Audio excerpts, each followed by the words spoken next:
Bonjour Patrick Caner. Bonjour Alain Bougueil. C'est le jour J, on va dire pour les socialistes, celui du premier scrutin pour désigner d'ici au 5 juin le premier secrétaire du parti. Il y a 3 textes d'orientation qui sont sur la table. Il y a celui d'Olivier Faure qui est le sortant, celui de Boris Vallaud, le patron des députés socialistes à l'Assemblée nationale, celui de Nicolas Mayer-Rossignol.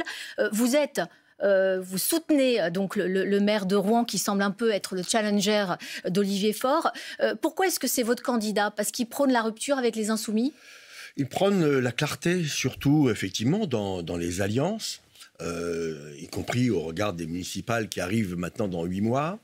Il prône aussi la clarté dans la recherche de nouvelles coopérations avec la gauche social-démocrate. Je pense en particulier avec Place Publique et Raphaël Glucksmann.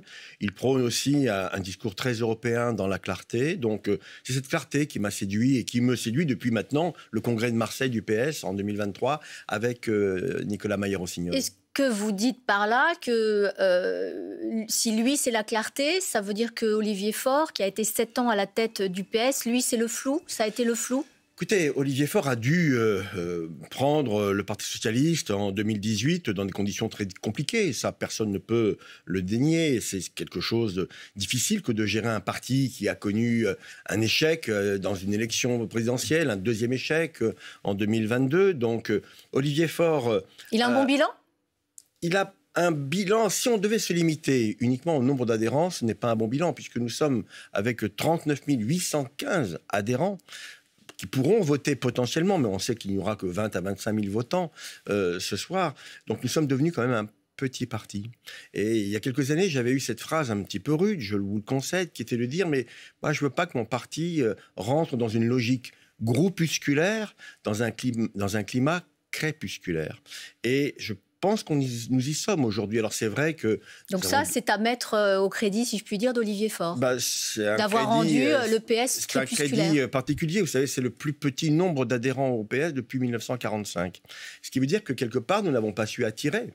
Et nous avons eu beaucoup de départs. Beaucoup de départs. Donc l'objectif de Nicolas Mayer-Rossignol, c'est notamment en premier lieu de faire revenir tous les socialistes qui nous ont quittés sur un projet politique social-démocrate, européen, écologiste, féministe, qui permettent finalement de retrouver toute notre place au sein de la gauche.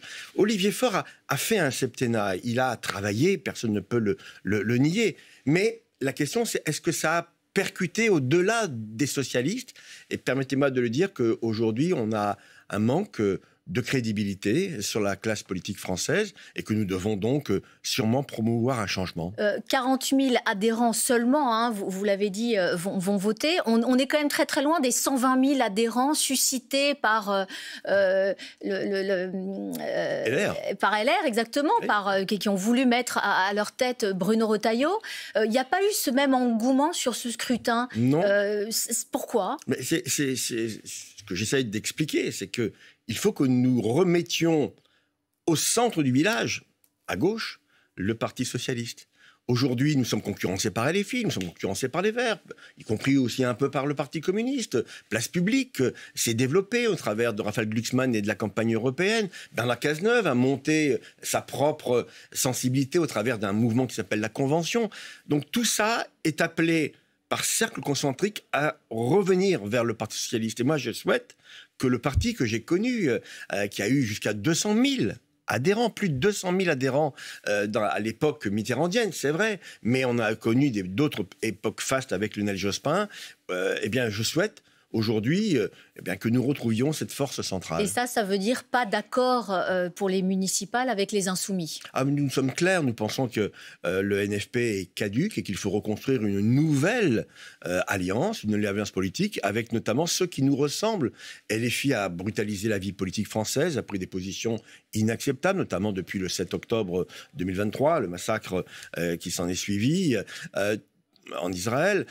Tout ça, et puis je dirais des dérives sur le plan de la laïcité, des dérives sur le plan d'un comportement finalement vis-à-vis de la politique.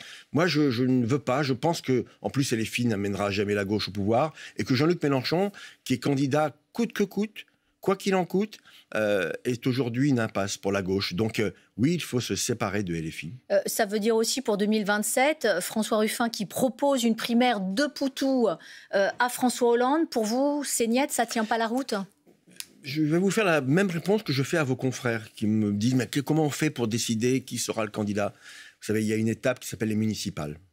Il faut d'abord réussir les municipales avant d'envisager toute procédure visant à désigner 1 ou 2 ou 3 candidats. Ce qui est certain, c'est qu'il faut de l'unité. Est-ce que l'unité, c'est l'uniformité? Je n'en suis pas sûr.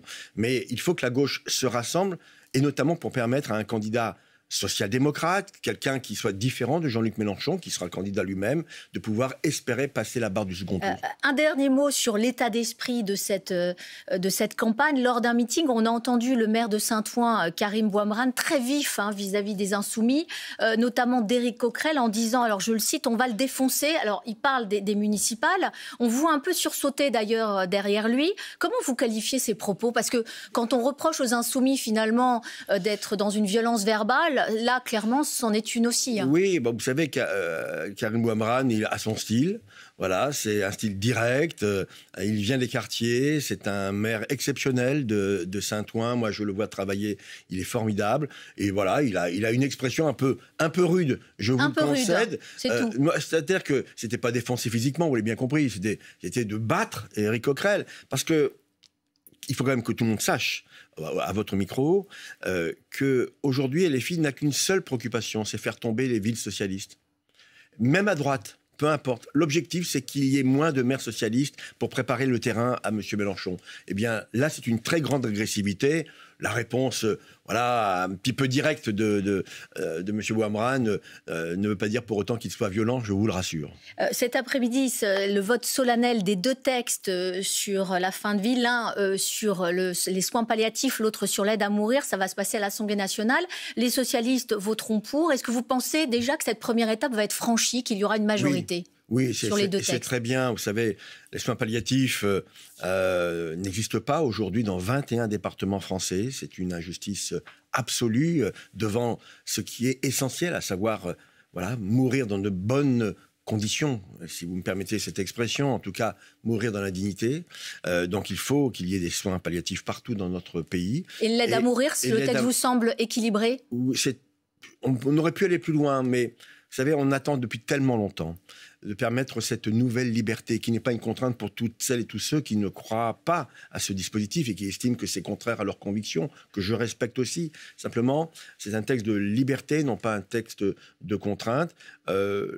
Les députés s'exprimeront en leur âme et conscience. Ça touche à l'intime, ce qui est normal, y compris d'ailleurs chez les socialistes. Il y aura sûrement des socialistes qui ne voudront pas voter ce texte. Il arrivera au Sénat. Et qu'est-ce qui va se passer au Sénat? Est-ce que, je le rappelle, il y a une majorité de droite au Sénat qui ne laissera pas passer ce texte. J'espère que les débats seront apaisés et qu'il y aura une force de conviction tellement importante que chacun comprendra qu'il faut permettre à celles et ceux qui souffrent et qui ont décidé de partir parce qu'ils ne veulent pas non plus imposer à leur entourage des souffrances et un manque de dignité par rapport à leur dégradation physique. Il faut permettre à celles et ceux qui connaissent cela. Et on a un sénateur LR qui est atteint de la maladie de Charcot aujourd'hui, de pouvoir dire j'ai envie de partir, laissez-moi partir. 2 dernières questions rapidement. Les taxis, d'ailleurs, qui poursuivent leur mobilisation contre la baisse de leurs tarifs sur les transferts sanitaires, un transfert sanitaire qui a vraiment explosé en 5 ans, et le coût pour la sécurité sociale avec. François Bayrou semble avoir accepté de revoir sa copie. Il a raison, ou au contraire, il doit tenir bon, parce que, je rappelle, il y a 40 milliards d'euros d'économies à faire. Écoutez, moi, je ne vous cache pas que je suis un peu perplexe. Je n'ai pas tout compris. La réaction de M. Bayrou, parce qu'il dit en même temps, je vous ai compris, lui il a dit ça, mais en même temps il faut faire les efforts. Je ne sais pas comment ça fonctionne. Donc on aura un débat, y compris... Mais vous trouvez que ces 300 millions d'euros d'économies à faire pour l'assurance maladie, qui, je rappelle, est dans le rouge, étalé sur 3 ans. Est-ce que vous pensez que les taxis doivent faire cet effort ? mais tout le monde doit faire un effort pour rétablir les comptes de la sécurité sociale qui ont été dégradés. Vous savez, moi j'ai appartenu à un gouvernement qui avait réussi à rétablir les comptes de la sécurité sociale. Donc on a laissé déraper les choses. Aujourd'hui... Donc vous dites que François Bayrou doit tenir bon ?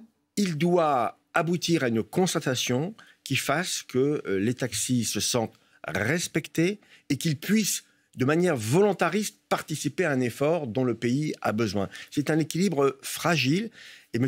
Bayrou doit être clair dans ses propositions. Manifestement, il n'a pas été compris dans sa réponse à la délégation qu'il a reçue il y a maintenant 48 heures. Un tout dernier mot sur cette motion de rejet contre la loi Duplon qui est censée faciliter le quotidien des agriculteurs. Le texte va aller directement en commission mixte paritaire avec sans doute peut-être trouver un consensus. LFI a annoncé le dépôt d'une motion de censure. Est-ce que la gauche, les socialistes, vont la soutenir, cette motion de censure? Cela appartient bien sûr à la décision de Boris Vallaud et de ses amis et collègues députés. En tout cas, ce qui est certain, c'est que la procédure qui a été utilisée hier est totalement inédite, pour ne pas dire exotique. Mais ça fait 2 ans qu'ils attendent, les agriculteurs aussi. Faire voter contre un texte qu'on a soi-même soutenu, c'est quand même assez extraordinaire. Donc, oui, mais parce qu'il y avait de l'obstruction, il y avait des milliers d'amendements. 3500 amendements, dont 1000 qui venaient de la droite. 1000 qui venaient de la droite. Donc, dans ce cadre-là, je pense que le Parlement a été bâillonné, l'Assemblée nationale a été bâillonnée. On force la main aux parlementaires. Et le vrai problème, en fait, dans cette affaire, c'est qu'un texte comme ça aurait justifié un projet de loi et non pas une proposition de loi venant d'un sénateur tout à fait respectable qui est M. Duplon. Et aujourd'hui, on ne passe que des propositions de loi. Fin de vie, narcotrafic, loi Paris-Lyon-Marseille. Est-ce que le gouvernement travaille et propose et fixe le cap comme le précise l'article 20 de la Constitution? Permettez-moi aujourd'hui d'en douter. Merci beaucoup Patrick Kanner, bonne journée à vous. Merci.